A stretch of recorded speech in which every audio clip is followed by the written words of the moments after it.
Mga kapartners, gusto mo bang bumili o magbenta ng beachfront property? Bago ka magdesisyon, may isang napaka-importanting bagay kang dapat malaman, ang public easement sa baybayin o shoreline. Marami kasing nalilito dito at kung hindi mo ito alam, baka malagay sa alanganin ang investment mo. Alam nyo ba na ang baybayin ay hindi pwedeng ariin ng pribadong tao? Ito ay pagmamay-ari ng gobyerno at bahagi ng public dominion. Kahit pa may lupa na nabuo dahil sa hampas ng alon o gradual na pagdami ng buhangin, hindi pa rin ito pwedeng patituluhan o gawing private property.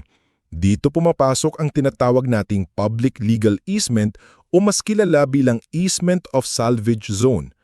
Ang parte ng lupa sa tabi ng dagat ay nakalaan para sa public safety katulad ng rescue operations, oil spill cleanup o anumang emergency. Kaya hindi pwedeng basta-basta angkinin o patayuan ng permanenteng struktura ang area na ito. Ngayon, gaano ba kahaba ang easement na ito? Depende po sa klase ng lupa. Kung agricultural land ang nasa tabi ng dagat, ang easement ay 20 meters mula sa high tide line. Pero kung ito ay forest land, national park o protected area, mas malayo, 40 meters mula rin sa high tide line. Tandaan, ang sukat ay landward mula sa mean high water line. Ibig sabihin, mula sa average na taas ng tubig tuwing high tide, papasok papunta sa lupa. Ano naman ang pwede at bawal sa easement zone? Bawal magtayo ng permanent structures gaya ng bahay, cottages o kahit matibay na bakod.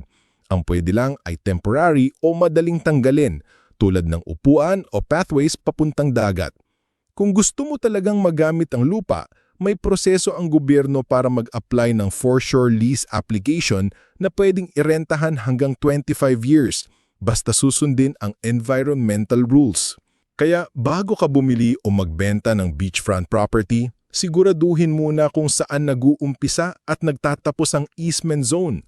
Mahalaga ito para hindi ka mabigla na yung binili mong lote ay bawal para tayuan.